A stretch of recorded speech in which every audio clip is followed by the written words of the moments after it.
फर्ज हम निभाएंगे आपसे कहते हुए आप सबसे भी रुखसत लेते हैं। Thank you.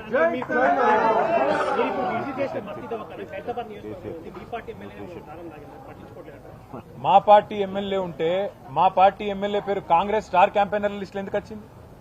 ఆయన మా పార్టీ ఓ ఏ పార్టీ ఇటు ఉండే ప్రజలందరికీ తెలుసు ఏ పార్టీలో గెలిచిండు ఏ పార్టీలో వేయిండు అందరికి అన్ని ఎరికే.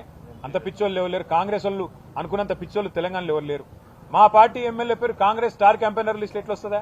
దానం నాగేందర్ పేరు స్టార్ క్యాంపెయినర్ కాంగ్రెస్. ఏమైనా నీతి ఉందా వాళ్ళకు? ఏమైనా రీతి ఉందా? అసలు ఏమైనా ఇజ్జత్ ఉందా అంటున్నాను నేను కాంగ్రెస్ పార్టీకి. ఎంతసేపు కొట్లాడుకున్నాడు ఎంతసేపు అని ఇంకోటి ఎమ్మెల్యేలకు కూడా పార్టీ మారిన వాళ్ళకి ఏమైనా సిగ్గుందా? అది ఏ పార్టీలోనే ఉంటే చెప్పలేని దౌర్భాగ్యం ఏంది నాకు అర్థం కాదు. చెప్పు దమ్ముంటే నేను కాంగ్రెస్ లో పోయినా అవసరమైతే ఉప ఎన్నిక కొట్లాడతా. నాకు ప్రజల మేమేద పెద్ద పొడి చేసినాం అద్భుతాలు చేసినాం 2 ఏళ్లలో విజయోత్సవాలు చేస్తారు కదా చేయి రాండ్రి ఎలక్షన్లకు ఎవరు వద్దన్నమా. అల్టిమేట్ ఇక ఆల్ ఇండియా కాంగ్రెస్ కమిటీ కాదు దాని పేరు ఆల్ ఇండియా కరప్షన్ కమిటీ. దానికి నాయకుడు ఖార్గే గారు రాహుల్ గాంధీ గారు. ఈ all India corruption committee all India corrupt Congress ఏదైతే ఉందో మరి ఎట్లా కరప్ట్ చేస్తుందంటే మా పార్టీలో గెలిచిన 10 మంది ఎమ్మెల్యేలని తీసుకుపోవడమే కాకుండా స్పీకర్ గారి కాడనేమో అబద్దాలు లేలే మేము పార్టీ మారలేని అబద్దాలు బయటనేమో స్టార్ క్యాంపెయినర్ల ఏఐసీసీ లిస్ట్ ఇచ్చింది. అందులో సిగ్గు లేకుండా ఖైరతాబాద్ ఎమ్మెల్యే దానం నాగేందర్ పేరు కూడా ఇచ్చిందంటే ఎంత గొప్పగా పనిచేస్తుందో కాంగ్రెస్ పార్టీ దీన్ని బట్టే చెప్పొచ్చు.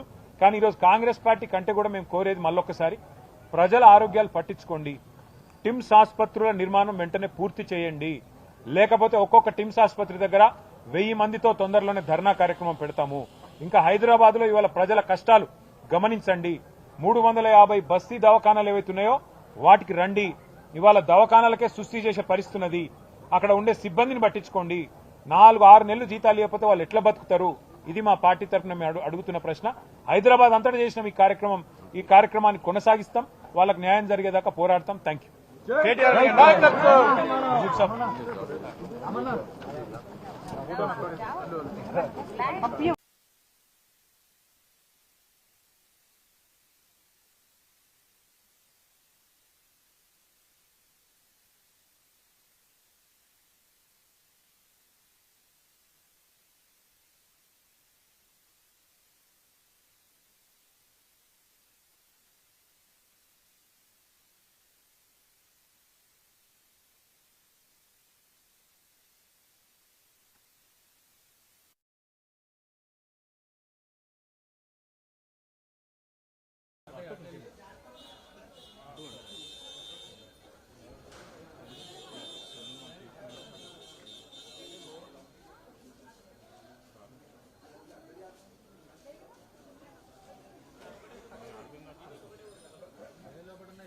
అందరున్నారు.